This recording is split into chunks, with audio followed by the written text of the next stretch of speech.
আসসালামু আলাইকুম সবাইকে।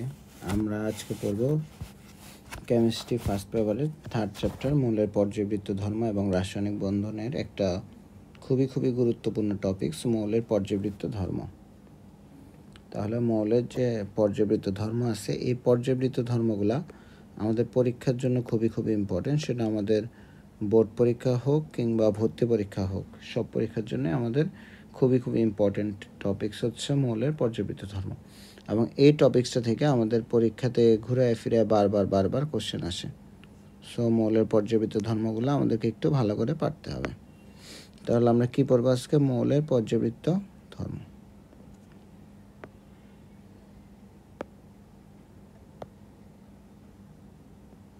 মৌলের পর্যায়বৃত্ত ধর্ম আমাদের পরীক্ষার জন্য খুবই ইম্পর্টেন্ট।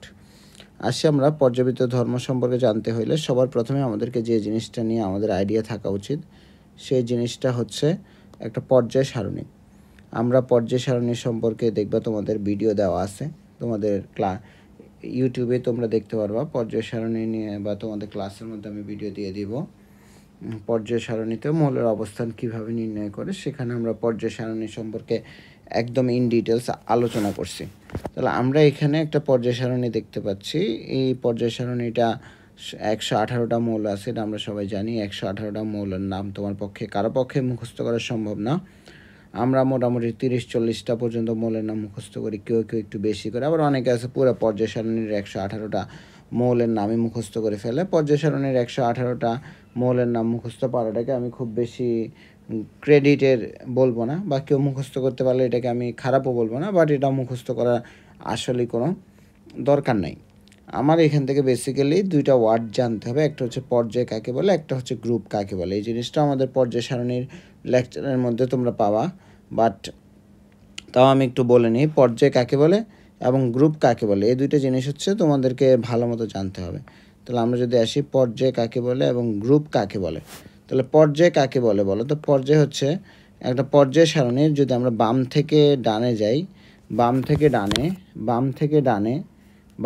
ডানে, খেয়াল করো, বাম থেকে ডানে মানে এইদিকে, বাম থেকে ডানে একটা পর্যায় সারণীতে বাম থেকে ডানে যে আনুভূমিক স্তম্ভগুলো আছে, যে আনুভূমিক ঘরগুলো আছে, বাম থেকে ডানে যে আনুভূমিক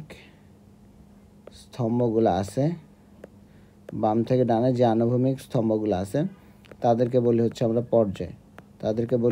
পর্যায়। আর উপর থেকে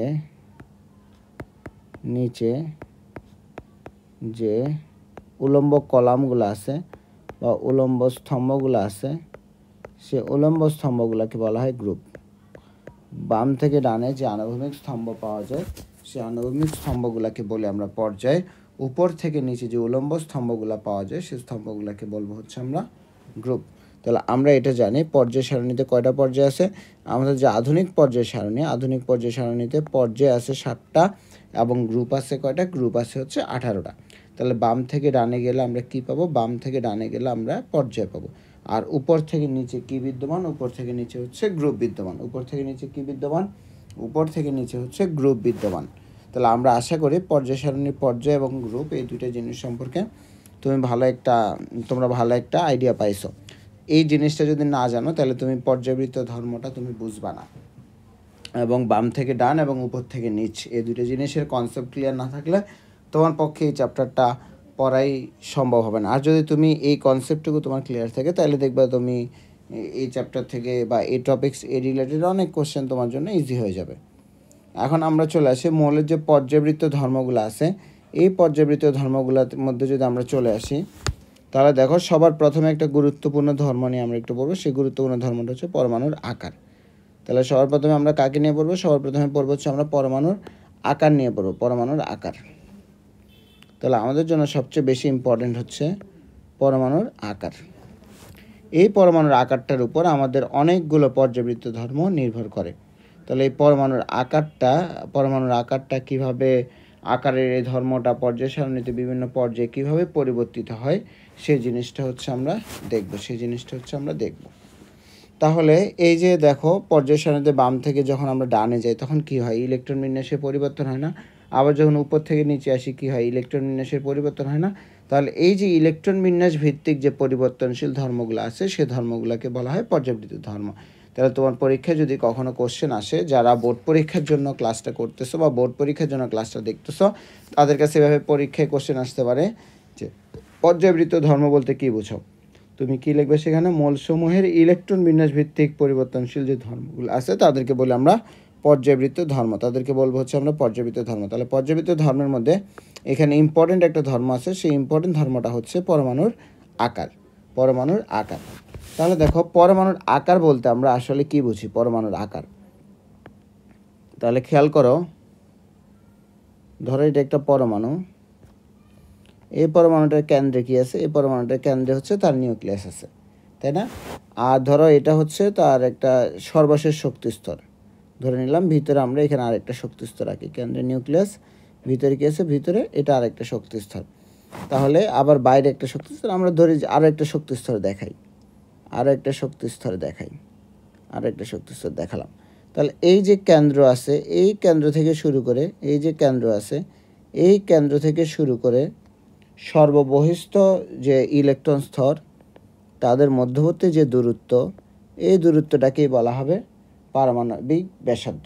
এই দূরত্বটাকে কি বলা হয়, এই দূরত্বটাকে বলা হয় পারমাণবিক ব্যাসার্ধ। এই দূরত্বটাকে বলা হবে পারমাণবিক ব্যাসার্ধ।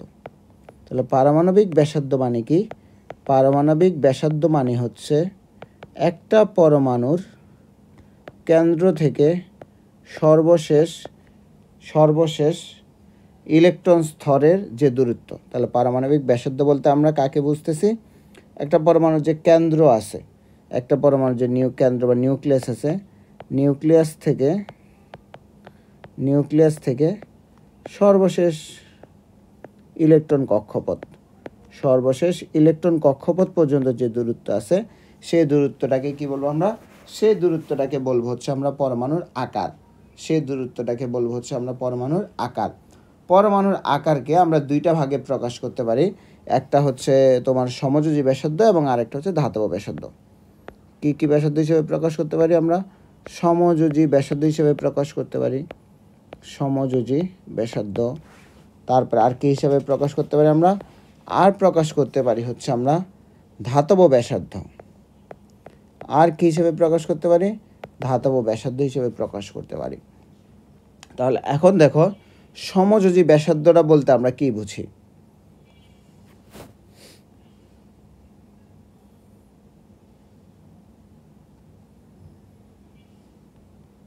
আমি একটা পেজ অ্যাড করতেছি।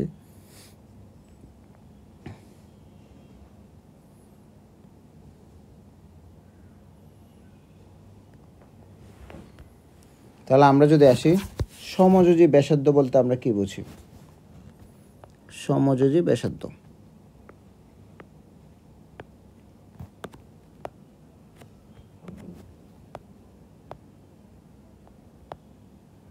তাহলে দেখো সমযোজী ব্যাসার্ধ, দেখো একটা সমযোজী বন্ধনে কারা আবদ্ধ হয়, একটা সমযোজী বন্ধনে দুইটা পরমাণু আবদ্ধ হয়, তাই না? দুইটা মৌল, দুইটা পরমাণু হচ্ছে আবদ্ধ হয়। তাহলে ধরো এইটা একটা পরমাণু,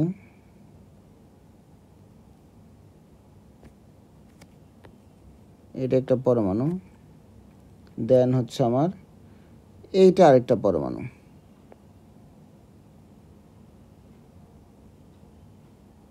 এইটা আরেকটা পরমাণু। এই দুইটা পরমাণুর মধ্যে একটা সমযোজী বন্ধন সৃষ্টি হয়েছে। কি সৃষ্টি হয়েছে, একটা সমযোজী বন্ধন সৃষ্টি হয়েছে। এখন এই দুইটা পরমাণুর মধ্যে ভাইয়া কি আছে, দুইটা পরমাণুরই কেন্দ্র আছে। আমরা যদি এই দুইটা পরমাণু যে কেন্দ্র আছে, এই কেন্দ্রের মধ্যে যে দূরত্বটা আছে, এই দূরত্বটা যদি আমরা হিসাব করি, এই যে দূরত্বটা, এই দূরত্বটার যে অর্ধেক দূরত্ব তাকে বলবো আমরা সমযোজী ব্যাসার্ধ। এই দূরত্বটার অর্ধেক দূরত্বকে বলবো আমরা সমযোজী ব্যাসার্ধ। তাহলে সমযোজী ব্যাসার্ধ কথাটার মানে কি, দুইটা মৌল যখন আমার সমযোজী বন্ধনে আবদ্ধ আছে, কোন বন্ধনে আবদ্ধ আছে, সমযোজী বন্ধনে আবদ্ধ আছে, সমযোজী বন্ধনে আবদ্ধ আছে দুইটা পরমাণু, বা কোনো মৌলের দুইটা পরমাণু হচ্ছে সমযোজী বন্ধনে আবদ্ধ আছে। তখন তাদের যে নিউক্লিয়াসের মধ্যবর্তী দূরত্ব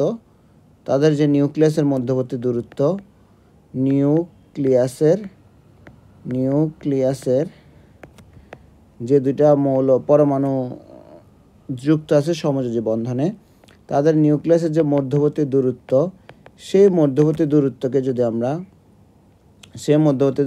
আমরা 2 দিয়ে ভাগ করি, তাহলে আমরা কি পাবো?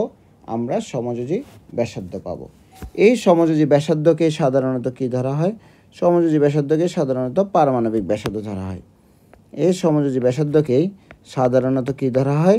সমযোজী ব্যাসার্ধকেই সাধারণত পারমাণবিক ব্যাসার্ধ ধরা হয়।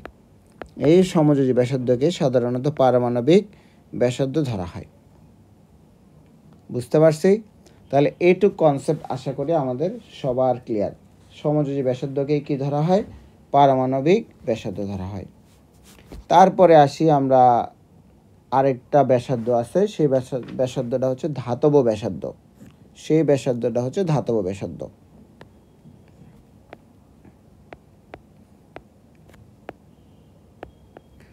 আমরা জানি ধাতু কেমন হয়? ধাতু কঠিন হয়, তাই না? ধাতু হচ্ছে কঠিন পদার্থ। তাহলে একটা যে ধাতুর ক্যালাস, একটা কঠিন অবস্থায় যে ধাতুর একটা ক্যালাস, সেই ক্যালাসের মধ্যে অনেকগুলা ধাতব পরমাণু পরস্পরের সাথে একটা বন্ধন দ্বারা যুক্ত থাকে, তখন সে বন্ধনটার নাম হয় ধাতব বন্ধন। তাহলে কঠিন অবস্থায় ধাতুর পরমাণুগুলা পরস্পরের সাথে, মানে একটা ধাতু আরেকটা ধাতুর সাথে যে আকর্ষণ বল দ্বারা যুক্ত থাকে, সেই আকর্ষণ বলটাকে বলে আমরা ধাতব বন্ধন। কি বলে আমরা? ধাতব বন্ধন। ধরো এটা একটা ধাতু, সে ধাতুটার একটা পরমাণু হচ্ছে এটা,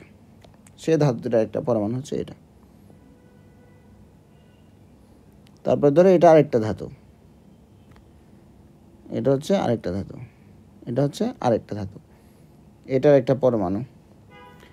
তাহলে এই দুইটা ধাতুর মধ্যে বা একটা ধাতুর দুইটা পরমাণু পাশাপাশি আছে। আবার ধরো এখানে আরেকটা আছে,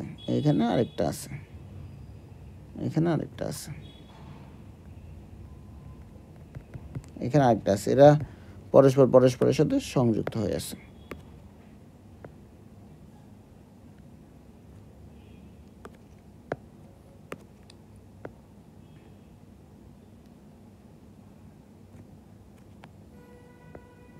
তাহলে দেখো, এইখানে ধাতুর যে দুইটা পরমাণু, এদের মধ্যবর্তী যে ডিস্টেন্সটা, এই ডিস্টেন্সের যে অর্ধেক, মানে এই ডিস্টেন্সের যে অর্ধেক, সেই অর্ধেক অংশকে আমরা কি বলবো?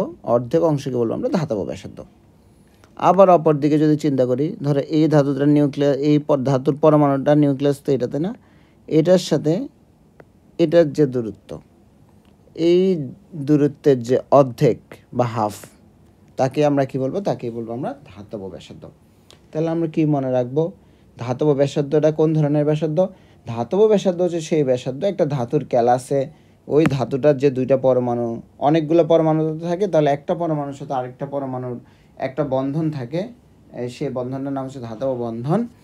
সেই বন্ধনে যে দূরত্ব আছে, মানে একটা সিম্পল কথা, একটা ধাতুর মধ্যে যে কোনো দুইটা পরমাণুর মধ্যবর্তী যে কোনো দুইটা পরমাণু যখন পাশাপাশি থাকে, তখন তাদের যে নিউক্লিয়াসের মধ্যবর্তী দূরত্ব, সেই দূরত্বের অর্ধেককে আমরা কি বলবো? সেই দূরত্বের অর্ধেককে বলবো আমরা ধাতব ব্যাসার্ধ। সেই দূরত্বের অর্ধেককে কি বলবো আমরা?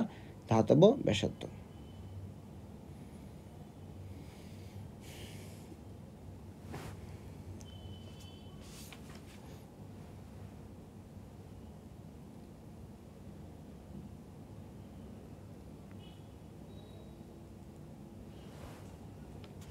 তারপরে আমরা চলে আসি, এর বাইরে আরও দুইটা ব্যাসার্ধ আছে। আচ্ছা, ধাতব ব্যাসার্ধ থেকে একটা জিনিস মনে রাখতে হবে, ধাতব ব্যাসার্ধ সাধারণত সমযোজী ব্যাসার্ধ অপেক্ষা 10 থেকে 20% বেশি হয়। সমযোজী ব্যাসার্ধ অপেক্ষা কত পার্সেন্ট বেশি হয়? 10 থেকে 20% বেশি হয়। এখন দেখো আয়নিক ব্যাসার্ধ, এরপর আমরা চলে আসবো আয়নিক ব্যাসার্ধতে। আয়নিক ব্যাসার্ধ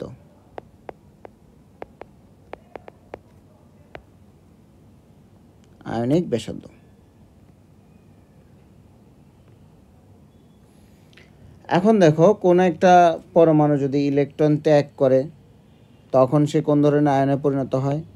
ইলেকট্রন ত্যাগ করলে সে পরিণত হয় ধনাত্মক আয়নে। ইলেকট্রন ত্যাগ করলে কি সৃষ্টি? ধনাত্মক আয়ন। আর যদি ইলেকট্রন গ্রহণ করলে কি সৃষ্টি হয়?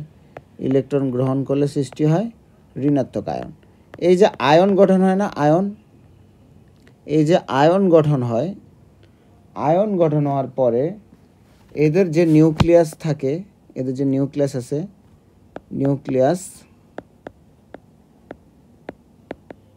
এদের যে নিউক্লিয়াস এবং সর্ববহিস্থ যে সেল, নিউক্লিয়াস ও সর্ববহিস্থ যে ইলেকট্রন শেল, সর্ববহিস্থ ইলেকট্রন শেল, এদের মধ্যবর্তী যে দূরত্বটা থাকে তাকে বলা হয় আয়নিক ব্যাসার্ধ।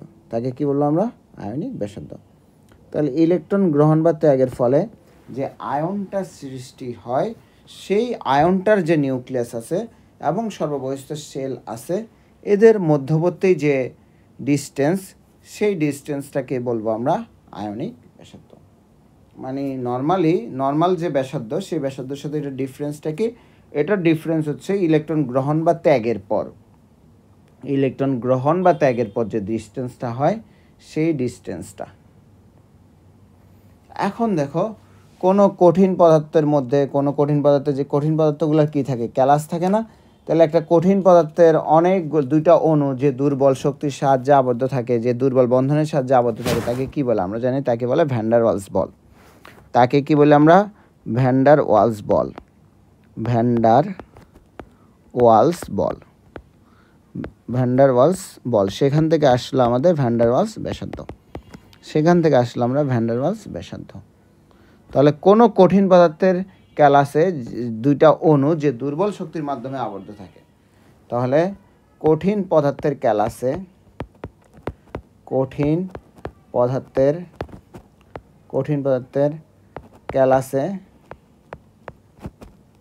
দুটি অণু যে দুর্বল শক্তির সাহায্যে যুক্ত থাকে, যে দুর্বল শক্তির মাধ্যমে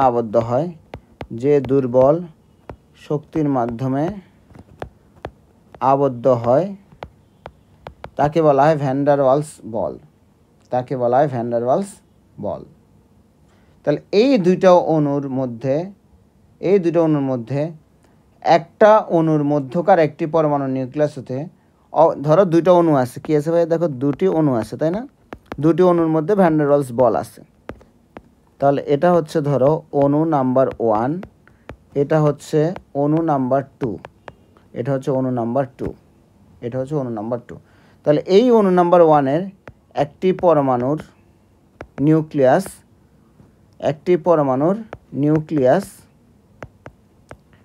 এবং অণু নাম্বার 2-এর একটি পরমাণুর নিউক্লিয়াস, এর মধ্যবর্তী যে ডিস্টেন্স, এই ডিস্টেন্সের অর্ধেককে বলা হবে ভ্যান ডার ওয়ালস ব্যাসার্ধ। এই অর্ধেককে কি বলা হবে? ভ্যান ডার ওয়ালস ব্যাসার্ধ। তাহলে আমরা দেখতে পেলাম সমযোজী ব্যাসার্ধটা সাধারণত কী হয়? দেখো দুইটা একটা আরেকটার সাথে সংযুক্ত আছে, তাই না? ধাতব ব্যাসার্ধের ধাতুর অণুগুলো একদম পাশাপাশি সংযুক্ত আছে। আর ভ্যান ডার ওয়ালস বলটা তো কেমন বল ভাইয়া? আমরা সবাই জানি ভ্যান ডার ওয়ালস বলটা হচ্ছে একটা দুর্বল বল। ধরো এটা একটা অণু, সে অণুটার একটা পরমাণু, দুর্বল বল মানে কি? দূরে আছে, তাই না? এটা আরেকটা। তাহলে এদের যে নিউক্লিয়াস আছে, এদের মধ্যবর্তী যে দূরত্ব, তার অর্ধেককেই বলবো আমরা, তার যে অর্ধেক, সেই অর্ধেককেই কী বলবো আমরা? সেই অর্ধেককেই বলবো আমরা ভ্যান ডার ওয়ালস ব্যাসার্ধ। তাহলে এখন তুমি ছবি দেখো ভাই, এই ছবিটা একটু দেখো। এটা হচ্ছে ভ্যান ডার ওয়ালস ব্যাসার্ধ, এটা হচ্ছে ধাতব ব্যাসার্ধ, এটা হচ্ছে সমযোজী ব্যাসার্ধ। তুমি দেখতে পাচ্ছ কোন দূরত্বটা সবচেয়ে কম হবে? এটা হবে অনেক বড়, তাই না? ভ্যান ডার ওয়ালস ব্যাসার্ধটা সবচেয়ে বড়। তাহলে এই যে ব্যাসার্ধগুলো আছে, এদের যদি আমরা একটা ক্রম তৈরি করি, তাহলে এই ক্রমটা মনে রাখবা, কারো বইতে না লেখা থাকলে লিখে রাখবা। ভ্যান ডার ওয়ালস ব্যাসার্ধটা হয় সবচেয়ে বড়, গ্রেটার দেন ধাতব ব্যাসার্ধ এবং গ্রেটার দেন সমযোজী ব্যাসার্ধ। তাহলে সবচেয়ে কম কোনটা হয়? সবচেয়ে কম হয় সমযোজী ব্যাসার্ধ, কারণ সমযোজী বন্ধনে দুইটা পরমাণু কাছাকাছি আসে, ধাতব বন্ধনে আরেকটু কম কাছে আসে, এবং ভ্যান ডার ওয়ালস বন্ধনটা আরও বেশি দুর্বল। তাহলে ভ্যান ডার ওয়ালসের ক্ষেত্রে যেহেতু দুর্বল, তাহলে দুইটা পরমাণুর ডিস্টেন্সটা কি হয়? ডিস্টেন্সটা হচ্ছে ভাইয়া বেশি হয়। ডিস্টেন্সটা বেশি হওয়ার কারণে আমাদের ব্যাসার্ধটাও বেশি হয়।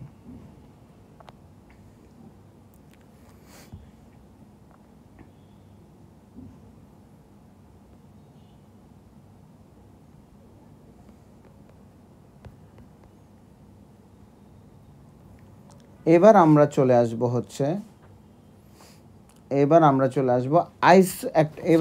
আসব আইসো ইলেকট্রনিক অ্যানায়ন এবং ক্যাটায়নের ক্ষেত্রে পরমাণুর আকারের কি পরিবর্তন হয়। আইসো কথাটার মানে কি বলতো?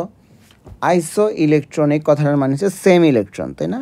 আইসো ইলেকট্রনিক, আইসো ইলেকট্রনিক, আইসো কথাটার মানে হচ্ছে সেম, আইসো কথাটার মানে হচ্ছে সেম।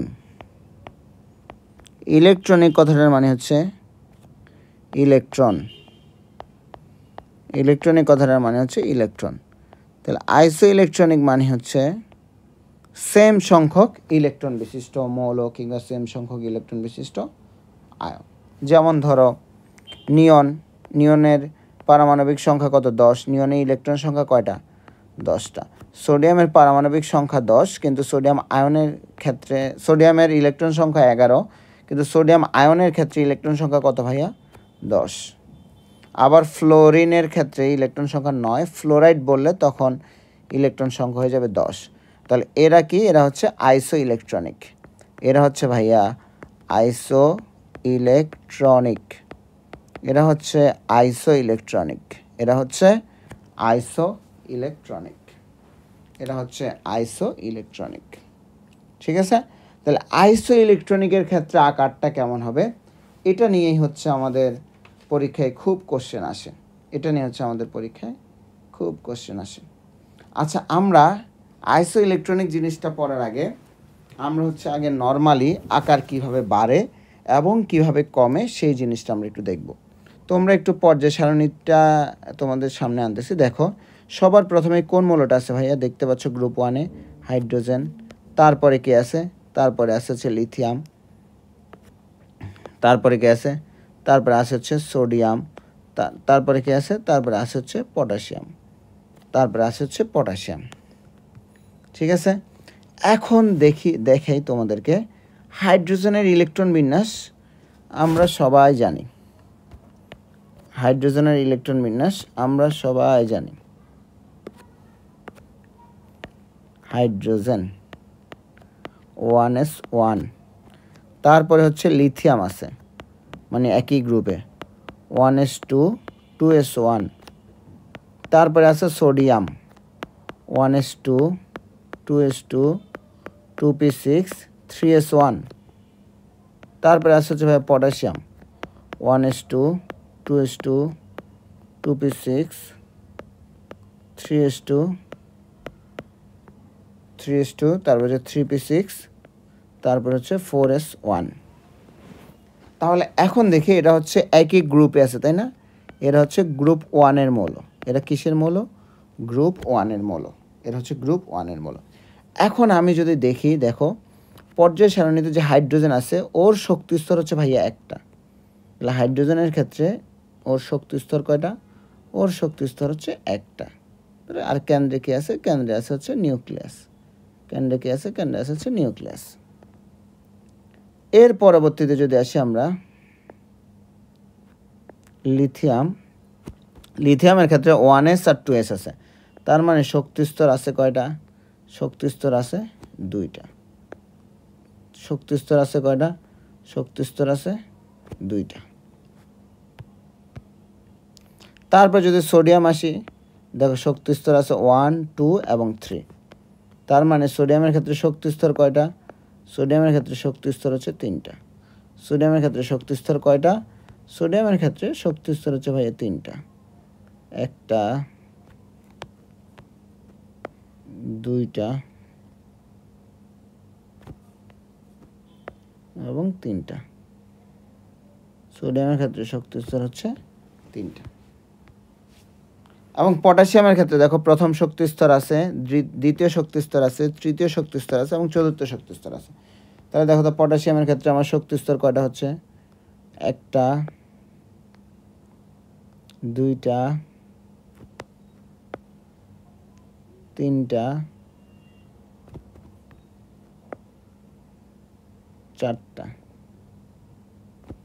চারটা শক্তি স্তর আছে। তাহলে আমরা দেখতে পাচ্ছি উপর থেকে যতই আমরা নিচে নামতেছি আমাদের শক্তি স্তর সংখ্যা বাড়তেছে।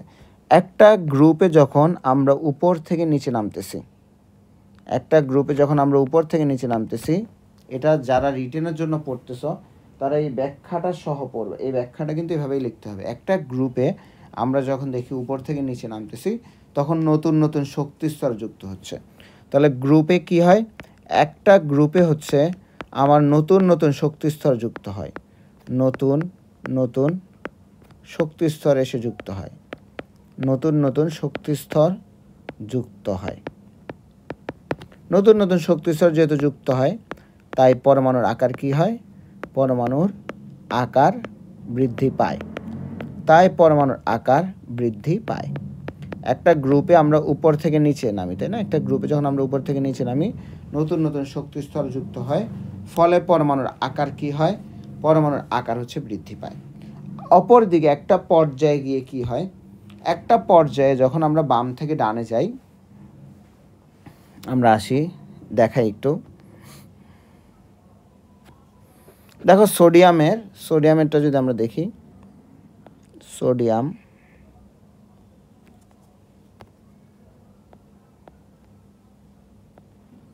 সোডিয়ামে কয়টা শক্তি স্তর আছে ভাইয়া? 3টে শক্তি স্তর, তাই না? সোডিয়ামের শক্তি স্তর আছে 3টা, একটা, দুইটা, তিনটা। সোডিয়ামের শক্তি স্তর আছে 3টা এবং সর্বশেষ শক্তি স্তরে ইলেকট্রন আছে দেখো 3s1। তার মানে ইলেকট্রন আছে কয়টা? একটা।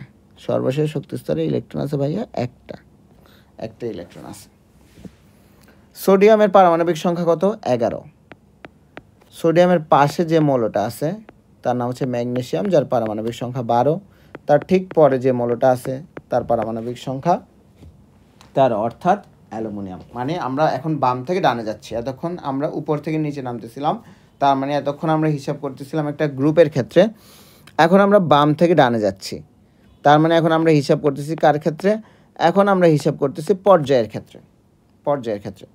এখন আমরা হিসাব করতেছি পর্যায়ের ক্ষেত্রে।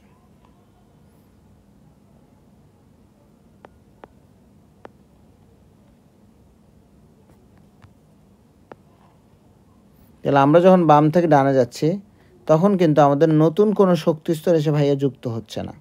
যদি বলে ভাইয়া কেন নতুন শক্তি স্তর যুক্ত হচ্ছে না? দরকার নেই। তোমার ম্যাগনেসিয়ামের ইলেকট্রন বিন্যাস কি? 1s2, 2s2, 2p6, 3s2। অ্যালুমিনিয়ামেরটা কি? 1s2, 2s2, 2p6, 3s2, 3p1। সর্বশেষ শক্তি স্তর কি? তৃতীয় শক্তি স্তর। অ্যালুমিনিয়ামের ক্ষেত্রেও, ম্যাগনেসিয়ামের ক্ষেত্রেও, সোডিয়ামের ক্ষেত্রেও। তাহলে পর্যায় সারণীতে আমরা যখন বাম থেকে ডানে যাচ্ছি তখন আমার কিন্তু কোনো নতুন শক্তি স্তর সংযুক্ত হচ্ছে না। আমার কি সংযুক্ত হচ্ছে? আমার সংযুক্ত হচ্ছে ভাইয়া ইলেকট্রন।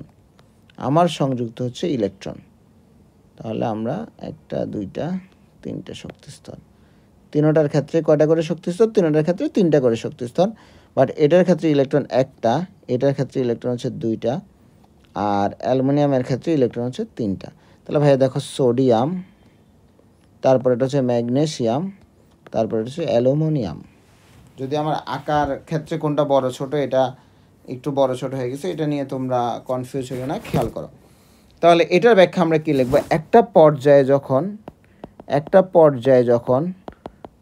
পর্যায়ে বা পিরিয়ডে আমরা যখন বাম থেকে ডানে যাব, নো নিউ শেল, কোনো নতুন শক্তি স্তর সংযুক্ত হবে না।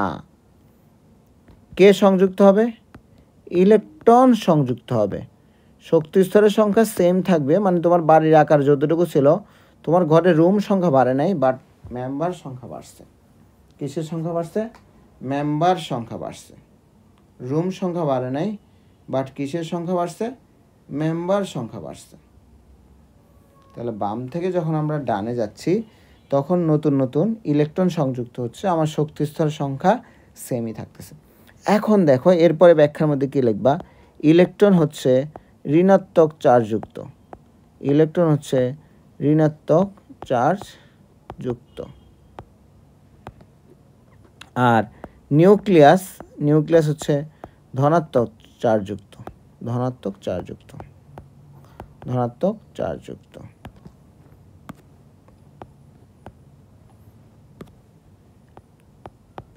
ধনাত্মক চার্জযুক্ত। তাহলে ধনাত্মক ও ঋণাত্মক, তার মানে তারা হচ্ছে বিপরীতধর্মী চার্জ। তারা কোন ধরনের চার্জ? তারা হচ্ছে বিপরীতধর্মী চার্জ। বিপরীতধর্মী চার্জ। আমরা জানি বিপরীতধর্মী চার্জ পরস্পরকে কি করে? বিপরীতধর্মী চার্জ পরস্পরকে আকর্ষণ করে। আকর্ষণ করে। তাহলে ইলেকট্রন যত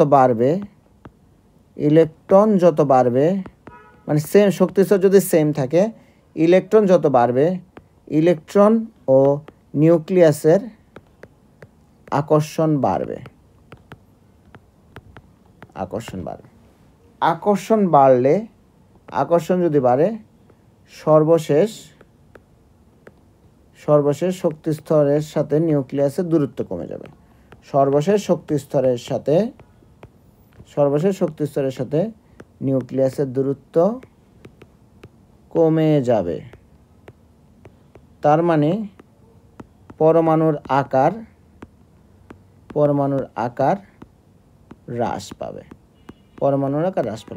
তাহলে উপর থেকে যখন নিচে নামি নতুন নতুন শক্তিস্তর সংযুক্ত হয়, ফলে পরমাণুর আকার বৃদ্ধি পায়। আর বাম থেকে যখন ডানে যাই তখন আমার নতুন শক্তিস্তর তো সংযুক্ত হয় না, বরং আমার যে শক্তিস্তরগুলো আছে সেই শক্তিস্তরগুলোর মধ্যে শক্তিস্তরের সংখ্যা সেম থাকে, বাট ইলেকট্রন সংখ্যা বাড়ে। ইলেকট্রন সংখ্যা বাড়ার কারণে সর্বশেষ যে শক্তিস্তরটা আছে সেই শক্তিস্তরের সাথে নিউক্লিয়াসের যে আকর্ষণ, সর্বশেষ শক্তিস্তরে যেহেতু ইলেকট্রন সংখ্যা বাড়ছে, তাহলে নিউক্লিয়াসের সাথে তার আকর্ষণটা বাড়ে। আকর্ষণটা বাড়লে সর্বশেষ শক্তিস্তর ও নিউক্লিয়াসের দূরত্বটা কমে চলে আসে।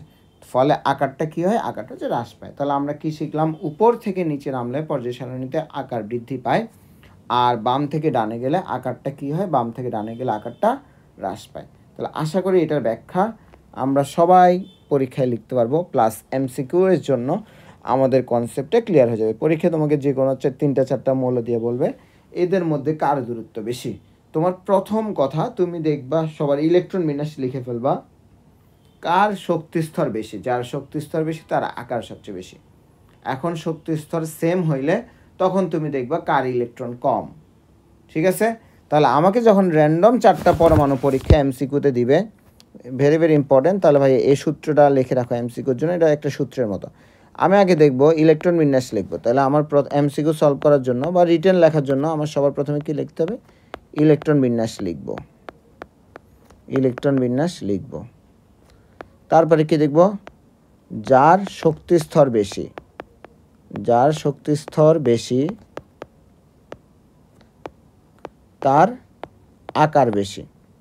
তার আকার বড়।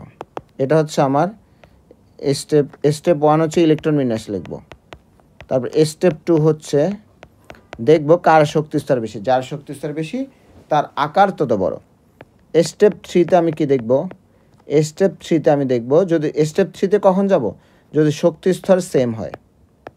শক্তিস্তর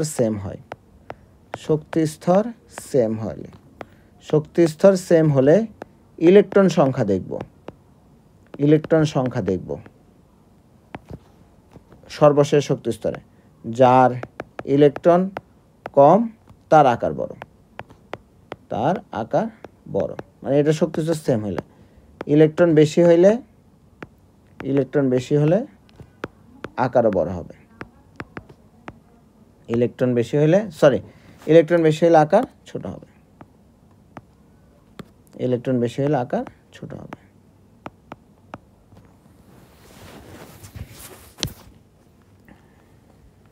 তাহলে আমরা এরপরে আসবো হচ্ছে আইসো ইলেকট্রনিক, যে কথাটা বলছিলাম। আইসো ইলেকট্রনিক মানে কি ভাইয়া? সেম ইলেকট্রন, তাই না? বিভিন্ন আয়নের ক্ষেত্রে এই জিনিসটা হয়। আইসো ইলেকট্রনিকের ক্ষেত্রে আমরা কিভাবে এই হিসাবটা করব? আইসো ইলেকট্রনিক।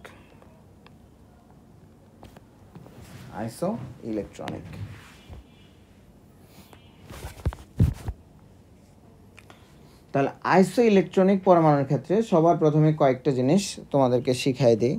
যারা ফাজারের নীতির ক্লাসটা করছে সেখানে একটা কথা বলছি। তোমার একটা বন্ধু আছে, বন্ধুর নাম হচ্ছে অ্যানি। বন্ধুর নাম কি? অ্যানি। অ্যানির একটা বিড়াল আছে, তার মানে ক্যাট। তার মানে কি আছে? ক্যাট আছে। অ্যানি, এখন বলো তোমার বন্ধু অ্যানি আকারে বড় না তার ক্যাট আকারে বড়? তোমার বন্ধু অ্যানি হচ্ছে আকারে বড়, তার যে ক্যাট আছে বা বিড়াল আছে সেই বিড়ালটা হচ্ছে আকারে ছোট।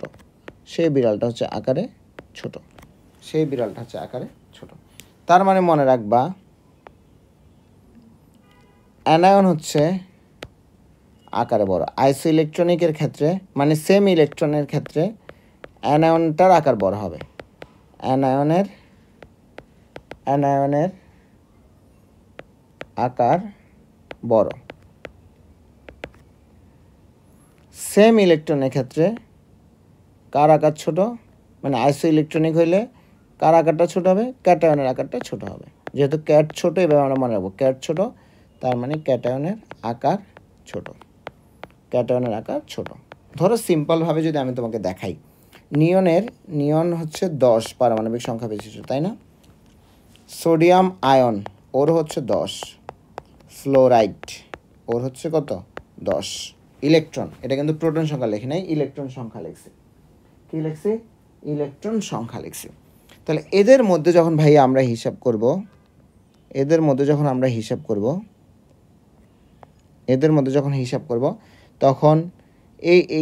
তখন মনে রাখবো কি বলছে আমরা? ক্যাটায়নের আকার হচ্ছে ছোট। তাহলে ক্যাটায়নের আকার হচ্ছে মূল পরমাণুর আকারের চাইতে ছোট হবে। তাহলে নিয়ন এবং সোডিয়ামের মধ্যে কার আকার বড় হবে? নিয়ন এবং সোডিয়ামের মধ্যে নিয়নের আকার সোডিয়াম আয়নের আকারের চাইতে বড় হবে। তার মানে ক্যাটায়নের আকার মূল পরমাণুটার আকার সমসংখ্যক ইলেকট্রন বিশিষ্ট যে মূল পরমাণু আছে তার চাইতে ছোট হবে। এবং অ্যানায়নের আকার অর্থাৎ ফ্লোরাইডের আকার কী হবে? মূল পরমাণুর আকারের চাইতে বড় হবে। সমসংখ্যক ইলেকট্রন বিশিষ্ট যে মূল পরমাণু নিয়নের আকারের চাইতে বড় হবে। এখন তুমি বলতে পারো যে এটা কেন এরকম হইতেছে?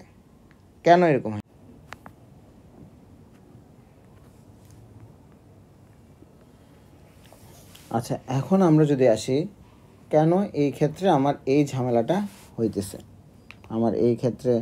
কেন আমার ক্যাটায়ন বা ওই আইসো ইলেকট্রনিকের ক্ষেত্রে আমার ঝামেলাটা কেন হইতেছে। তাহলে আইসো ইলেকট্রনিকের ক্ষেত্রে আমরা মনে রাখবো হচ্ছে যে মূল পরমাণু মানে যে আয়ন না, মানে এখানে এই তিনটার মধ্যে মূল পরমাণু কোনটাকে বলবো আমরা?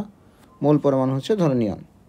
তাহলে আমরা এখানে একটা বেসিক কনসেপ্ট মনে রাখবো, ক্যাটায়নের আকার হচ্ছে মূল পরমাণুর আকারের চেয়ে ছোট হয়, আয়নের আকারটা হচ্ছে যে মূল পরমাণুটা ছিল সে মূল পরমাণুর আকারের চেয়ে বড় হয়। সাপোজ দেখো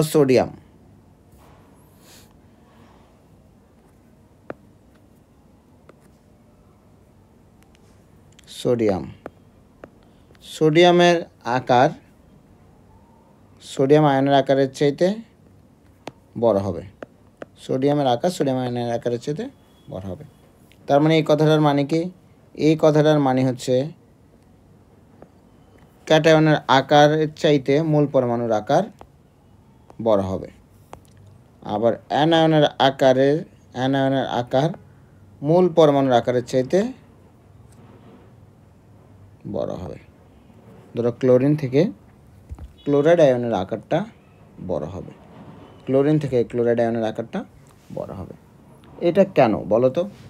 আসি এখানে আমরা সোডিয়াম আয়ন, খেয়াল করো সোডিয়ামের ক্ষেত্রে আমরা দেখতে পাইছি 3টা শক্তি স্তর থাকে। কয়টা শক্তি স্তর থাকে? 3টা শক্তি স্তর থাকে।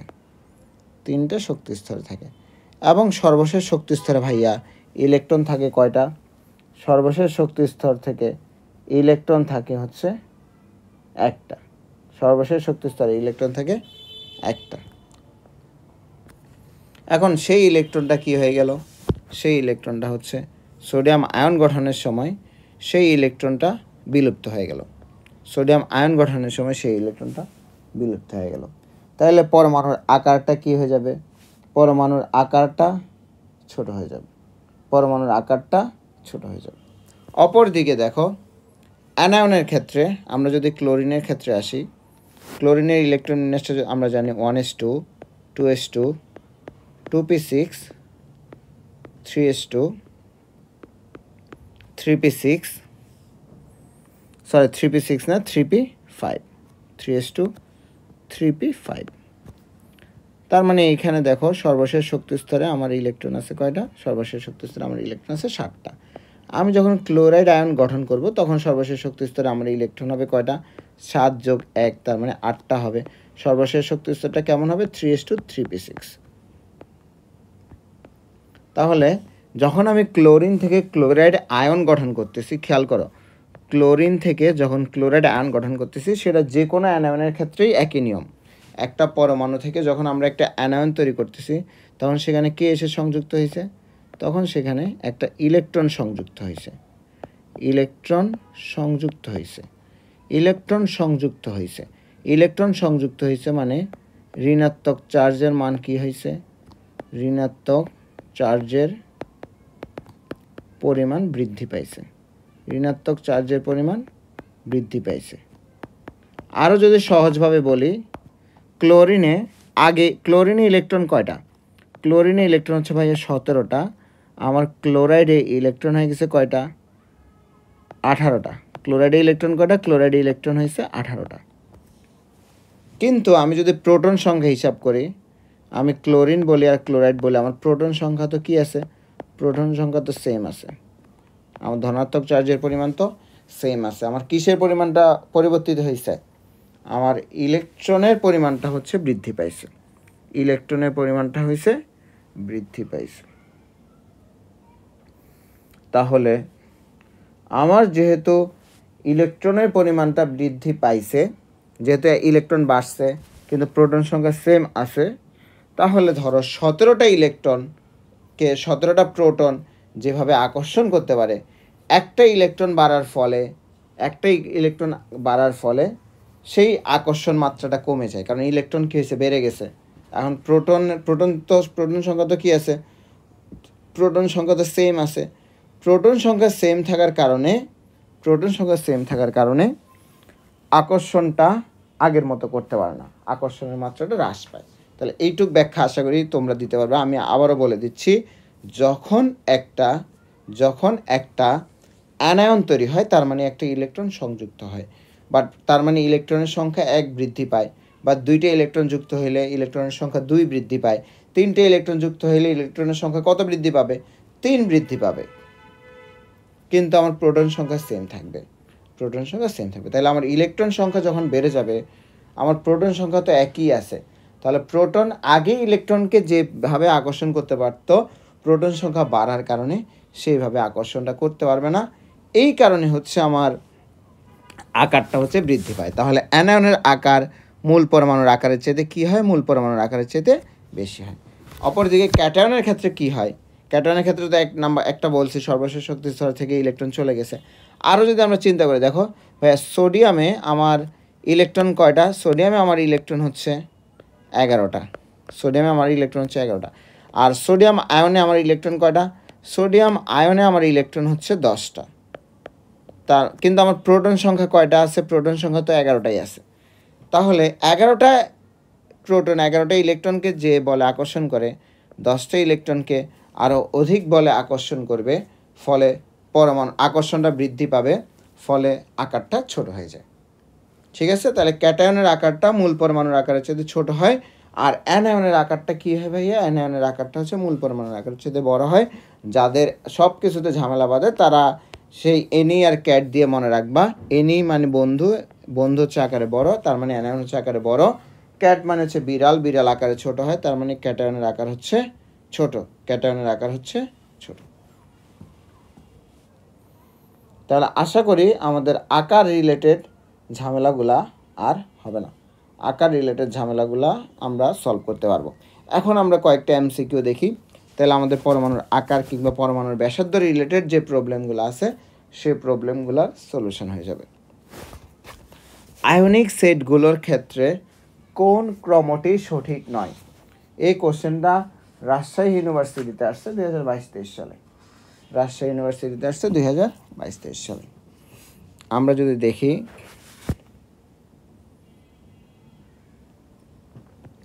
এখানে একটু লেখার সমস্যা আছে সম্ভবত, দেখি কারেকশন করে দিচ্ছি। Magnesium 2+, magnesium 2+, magnesium 2+। এখানে আমার দেখো প্রথম অপশনে কী কী আছে?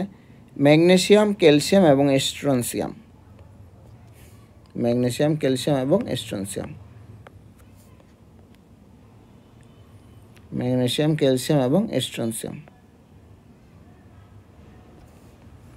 তাহলে দেখো আমি কেন এই দুইটা অপশনকে আমি হাইলাইট করলাম। দেখো ভাই, এই দুইটা অপশনই একই জিনিসপত্র, ম্যাগনেসিয়াম, ক্যালসিয়াম আর স্ট্রনসিয়াম দিয়ে। বাকি দুইটার ক্ষেত্রে আলাদা অপশন, একটার ক্ষেত্রে সেম অর্ডার, একটার ক্ষেত্রে গ্রেটার দেন দিছে আর একটার ক্ষেত্রে লেজার দেন দিছে। তার মানে আমি বুঝে গেছি আমার অ্যান্সার কিন্তু এই দুইটার মধ্যেই আছে, তাই না? আমি যদি পর্যায় সারণীতে গ্রুপ 2 এর মৌলগুলোর নাম একটু লিখি, পর্যায় সারণীতে যদি গ্রুপ 2 এর মৌলগুলোর নাম একটু লিখি, beryllium, magnesium, calcium, strontium, barium, তারপর হচ্ছে রেডিয়াম, তারপর হচ্ছে রেডিয়াম। এগুলো হচ্ছে আমার কোন কোন গ্রুপে আছে? এগুলো হচ্ছে আমার গ্রুপ 2-তে আছে। আমি একটু আগে পড়ছি, উপর থেকে যখন আমি নিচে নামবো, উপর থেকে যখন আমি নিচে নামবো তখনই হচ্ছে আমার আকারটা কী হবে? বৃদ্ধি পাবে। তাহলে এই সিরিয়াল অনুযায়ী আমি দেখতে পাচ্ছি ম্যাগনেসিয়াম থেকে ক্যালসিয়ামের আকার বড়, ম্যাগনেসিয়াম থেকে ক্যালসিয়ামের আকার বড়, ক্যালসিয়াম থেকে স্ট্রনসিয়ামের আকার বড়। তার মানে আমার এ নাম্বার অপশনটা সঠিক। বি নাম্বার অপশনে কী বলছে? ম্যাগনেসিয়ামের আকার ক্যালসিয়াম চাইতে বড়। এটা কি সম্ভব? সম্ভব না, কারণ ম্যাগনেসিয়াম উপরে আছে। ম্যাগনেসিয়ামের শক্তি স্তরের সংখ্যা, ম্যাগনেসিয়ামের শক্তি স্তরের সংখ্যা কয়টা? ম্যাগনেসিয়ামের শক্তি স্তরের সংখ্যা হচ্ছে 3টা, ক্যালসিয়ামের শক্তি স্তরের সংখ্যা 4টা। তাহলে ম্যাগনেসিয়াম ক্যালসিয়াম থেকে বড় না, তার মানে এটা সঠিক না। তাহলে আমার কি আর বাকি দুটো অপশন নিয়ে পড়ার দরকার আছে? বাকি দুটো অপশন নিয়ে আমার চিন্তা না করলেও চলবে, বাকি দুটো অপশন নিয়ে আমার চিন্তা না করলেও চলবে। তাও আমি একটু তোমাকে যদি সি নাম্বার অপশনটা যদি তোমাদেরকে একটু দেখাই, খেয়াল করে সি নাম্বারে কী বলছে? আমরা যদি পটাশিয়াম, দেখো পটাশিয়াম, ক্লোরাইড এবং সালফার 2-, তাহলে এইখানে দেখো পটাশিয়ামের পারমাণবিক সংখ্যা কত জানো ভাইয়া? পটাশিয়ামের পারমাণবিক সংখ্যা হচ্ছে 19। তাহলে পটাশিয়াম আয়নের ক্ষেত্রে, পটাশিয়াম আয়ন দিছে না এখানে, পটাশিয়াম আয়নে ইলেকট্রন কয়টা? 18টা। ক্লোরাইডে আমার ইলেকট্রন কয়টা? ক্লোরিনে 17, ক্লোরাইডে কত? 18, S2-। আমার সালফারে কত? আমার সালফার হচ্ছে 16, তাহলে S2- কত হবে? 18 হবে। এখন এই তিনটার মধ্যে কার আকার সবচেয়ে বড় হবে? আমরা একটা জিনিস ভাইয়া জানি, ক্যাটায়নের আকার হচ্ছে মূল পরমাণুর আকারের চাইতে ছোট হবে, অ্যানায়নের আকারটা হচ্ছে বড় হবে। এনি বড়, ক্যাট ছোট। তার মানে আমরা বুঝে ফেললাম আমাদের মধ্যে সবচেয়ে, এই তিনটার মধ্যে সবচেয়ে ছোট হচ্ছে ভাইয়া পটাশিয়াম। সবচেয়ে ছোটকে এই তিনটার মধ্যে সবচেয়ে ছোট হচ্ছে পটাশিয়াম। তারপরে হাতে রইল দুইটা অপশন, একটা অপশন হচ্ছে Cl- আর একটা হচ্ছে S2-। S2-।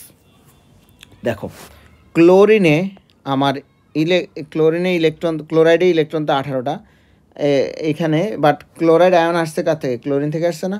প্রোটন সংখ্যা কত? 17। সালফারের ক্ষেত্রে প্রোটন সংখ্যা কত? 16। তাহলে এখন বলো তো 16টা 18টাকে বেশি আকর্ষণ করতে পারবে নাকি 17টা 18টাকে বেশি আকর্ষণ করতে পারবে? 17টা প্রোটন 18টা ইলেকট্রনকে বেশি আকর্ষণ করতে পারবে। 16টা ইলেকট্রন 16টা প্রোটন 18টা ইলেকট্রনকে কম্পারেটিভলি একটু কম আকর্ষণ করতে পারবে, অর্থাৎ আকর্ষণটা হ্রাস পাবে। আকর্ষণটা হ্রাস পেলে আকারটা কী হবে? আকারটা হচ্ছে বাড়বে, আকারটা হচ্ছে বাড়বে। তাহলে আমার এই অপশনটাও কারেক্ট, প্রথম অপশনটাও কারেক্ট, এটাও কারেক্ট, লাস্টেরটাও দেখবো কারেক্ট। আমরা এখানে আরেকটা জিনিস মনে রাখবো, আকার ধরো আইসো ইলেকট্রনিকের ক্ষেত্রে আকারের একটা ক্রম লিখে রাখবা। -3 থাকলে সেটার আকার হবে সবচেয়ে বেশি, তারপর -2, তারপরে -1, তারপরে হচ্ছে +1 চার্জ, তারপর হচ্ছে +2, তারপর হচ্ছে +3। কেমন ব্যাপারটা? আমরা যদি নিয়নের ক্ষেত্রে দেখাই, নিয়নের মতো আইসো ইলেকট্রনিক কারা কারা আছে? নিয়নের মতো আইসো ইলেকট্রনিক নিয়ন হচ্ছে 10, তাই না? 10। তাহলে আমরা ফ্লোরাইড O2 মাইনাস, মানে অক্সিজেন কত পারমাণবিক সংখ্যা? 8, O2 মাইনাস মানে কয়টা ইলেকট্রন? 10। নাইট্রোজেনের পারমাণবিক সংখ্যা হচ্ছে 7, N3 মাইনাস কত? 10। Sodium plus 10, magnesium plus 10, aluminium 3+, 10। ঠিক আছে, তাহলে এদের মধ্যে ক্রমটা হচ্ছে এইটা, মানে ঋণাত্মক চার্জের মান যত বাড়বে আকার তত বড় হবে, আর ধনাত্মক চার্জের মান বাড়লে আকার ছোট হবে। কারণ ওই যে বলছি ক্যাটায়নের আকার ছোট, মানে ক্যাট মানে ধনাত্মক চার্জ বাড়লে আকার কি হবে? ছোট হবে। আর ঋণাত্মক যে চার্জ আছে সেই চার্জের সংখ্যাগত মানটা যদি বাড়ে আকারটা কি হবে? আকারটা বড় হবে।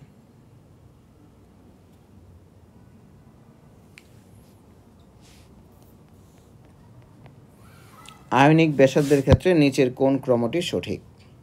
দেখো প্রথমটা কোনোভাবেই সঠিক না, কারণ এগুলো সবগুলোর ক্ষেত্রে আমার দেখো ফ্লোরাইডের ইলেকট্রন কত? 10, O2 মাইনাস 10, সোডিয়াম প্লাসও 10, N3 মাইনাসও 10। বাট আমরা জানি ক্যাটায়নের আকার মূল পরমাণুর আকারের চাইতে ছোট হয়, তাই না? তাহলে এখানে যেহেতু সোডিয়ামকে মাঝখানে নিয়ে আসছে, তার মানে এটা হবে না, এটা কাটা। তার মানে আমার যেটা অ্যান্সার, সেই অ্যান্সারটা যখন আমি খুঁজবো, আমি কি খুঁজবো? আমি খুঁজবো হচ্ছে সোডিয়ামেরটা সবচেয়ে কম হবে, সোডিয়াম সবচেয়ে কম দিয়ে আমার অপশন আছে দুইটা, বি এবং সি। সোডিয়াম সবচেয়ে কম দিয়ে আমার অপশন আছে দুইটা, বি এবং সি। তাইলে আমার অ্যান্সার হবে বি আর সি এর মধ্যে। এরপরে আমরা একটু আগে বলছি ঋণাত্মক চার্জের মান বাড়লে আকার বাড়ে, তাহলে -1 থেকে -2 আলাটার আকার বড়, তার থেকে -3 আলাটার আকার বড়। আর এটার ক্ষেত্রে দেখো -2, -3, তারপরে -1 দিছে, এটা হবে না। ঋণাত্মক আয়নের ক্ষেত্রে চার্জের সংখ্যাগত মান যত বেশি হবে তার আকার তত বেশি হবে। তাহলে আমার কারেক্ট অ্যান্সার হচ্ছে বি। তারপরে আসি ব্যাসার্ধের ক্ষেত্রে সঠিক ক্রম কোনটি? ব্যাসার্ধের ক্ষেত্রে সঠিক ক্রম কোনটি? আমরা যদি প্রথম অপশানে আসি, দেখো আমি একটু আগে বলছি মূল যে সমসংখ্যক ইলেকট্রন বিশিষ্ট যে মূল পরমাণু আছে তার থেকে ক্যাটায়নের আকারটা কী হবে? ছোট হবে। তাহলে দেখো নিয়নও 10, সোডিয়াম প্লাসও 10, ম্যাগনেসিয়াম 2+ও 10। এবং আমি কি বলছি? ধনাত্মক চার্জের ক্ষেত্রে চার্জের মান যত বাড়বে আকার তত ছোট হবে, চার্জের সংখ্যাগত মান যত বাড়বে আকার তত ছোট হবে। তাহলে এই তিনটার মধ্যে সবচেয়ে ছোট হবে কে? ম্যাগনেসিয়াম। বাকি অপশনগুলো কারেক্ট না। দেখো নিয়ন হচ্ছে সবচেয়ে বেশি হবে। কেন? কারণ নিয়ন হচ্ছে মূল পরমাণুর আকার ক্যাটায়নের চাইতে সবসময় বেশি হয়। পরেরটাতে নিয়নকে মাঝখানে দিছে, তাই এটা আমরা ধরলামই না, এটা বাদ। এরপরেরটাতে নিয়নকে লাস্টে দিছে, নিয়নের আকার সবচেয়ে বড় বলছে, বা সবচেয়ে ছোট হবে কার? ম্যাগনেসিয়ামের। কারণ আমরা জানি ক্যাটায়নের ক্ষেত্রে চার্জ যত বাড়ে আকার তত ছোট হয়। তাহলে সোডিয়াম সেকেন্ড অপশনে আসবে, ম্যাগনেসিয়াম হচ্ছে ফার্স্ট অপশনে আসবে। পরেরটার ক্ষেত্রে নিয়ন থেকে সোডিয়ামের আকার বড় দিছে, তার থেকে ম্যাগনেসিয়ামের আকার বড় দিছে, এটাও কারেক্ট না। কেন এটাও কারেক্ট না? কারণ আমরা জানি ক্যাটায়নের আকার যে মূল পরমাণুর আকারের চাইতে সবসময় কী হবে? সবসময় ছোট হবে। দ্বিতীয় পর্যায়ের মৌল পরমাণুর ক্ষেত্রে নিচের কোনটির পারমাণবিক ব্যাসার্ধ সবচেয়ে বড়? দেখো এখানে সবগুলাতে আমাদের দ্বিতীয় শক্তিস্তর পর্যন্ত আছে। সবগুলোতে আমাদের কোন শক্তি স্তর পর্যন্ত আছে? দ্বিতীয় শক্তি স্তর পর্যন্ত আছে। দ্বিতীয় শক্তি স্তর পর্যন্ত আছে। দ্বিতীয় শক্তি স্তর পর্যন্ত আছে। এবং এটার ক্ষেত্রে আমার দ্বিতীয় শক্তি স্তরের ইলেকট্রন কয়টা? একটা। এটার ক্ষেত্রে দ্বিতীয় শক্তি স্তরের ইলেকট্রন দুইটা। এটার ক্ষেত্রে দ্বিতীয় শক্তি স্তরের ইলেকট্রন তিনটা। এটার ক্ষেত্রে দ্বিতীয় শক্তি স্তরের ইলেকট্রন হচ্ছে পাঁচটা। দ্বিতীয় শক্তি স্তরের ইলেকট্রন কয়টা? দ্বিতীয় শক্তি স্তরের ইলেকট্রন হচ্ছে পাঁচটা। তাহলে কার পারমাণবিক ব্যাসার্ধ সবচেয়ে বড়? দেখো আমি তোমাদেরকে একটা সূত্র লেখাই দিছিলাম। ইলেকট্রন বিন্যাস লিখবো, যার শক্তি স্তর বেশি তার আকার বড়। এখানে আমাদের সবগুলা শক্তি স্তর সেম। সবগুলা শক্তি স্তর সেম হইলে যার ইলেকট্রন কম তার আকার বড়। যার ইলেকট্রন কম তার আকার বড়। তাহলে এখানে যে অপশনগুলো আছে দেখো, কার ইলেকট্রন কম? এটা সর্বশেষ শক্তি স্তরে ভাইয়া ইলেকট্রন পাঁচটা, এটার ক্ষেত্রে তিনটা, এটার ক্ষেত্রে দুইটা, এটার ক্ষেত্রে একটা। তাহলে এটার ব্যাসার্ধ হচ্ছে সবচেয়ে বড়। এটার ব্যাসার্ধ হচ্ছে সবচেয়ে বড়। নিচের কোনটির আকার সবচেয়ে ছোট? নিচের কোনটির আকার সবচেয়ে ছোট? লিথিয়াম পারমাণবিক সংখ্যা হচ্ছে 3, 1s2, 2s1। কার্বনের হচ্ছে 6, 1s2, 2s2, 2p2। Nitrogen 7, 1s2, 2s2, 2p3। Carbon হচ্ছে 6, 1s2, 2s2। আচ্ছা কার্বন তো লিখছি, বাকি রইল কি? Oxygen, sorry oxygen. Oxygen 8, 1s2, 2s2, 2p4। তাহলে এইখানে আমরা দেখতে পাচ্ছি লিথিয়ামে হচ্ছে আমার ইলেকট্রন সংখ্যা সবচেয়ে কম। যেহেতু সবগুলোর ক্ষেত্রে শক্তি স্তর সেম, তাহলে ইলেকট্রন সংখ্যা কম হইলে আকারে বড়। তার মানে এখানে আকারে সবচেয়ে বড় লিথিয়াম। আর ইলেকট্রন সবচেয়ে বেশি কার মধ্যে আছে? অক্সিজেনের মধ্যে আছে। তাহলে আকারে সবচেয়ে ছোটোকে, আকারে এই চারটার মধ্যে আকারে সবচেয়ে ছোট হচ্ছে অক্সিজেন। এদের মধ্যে আকারে সবচেয়ে ছোটোকে, আকারে সবচেয়ে ছোট হচ্ছে অক্সিজেন।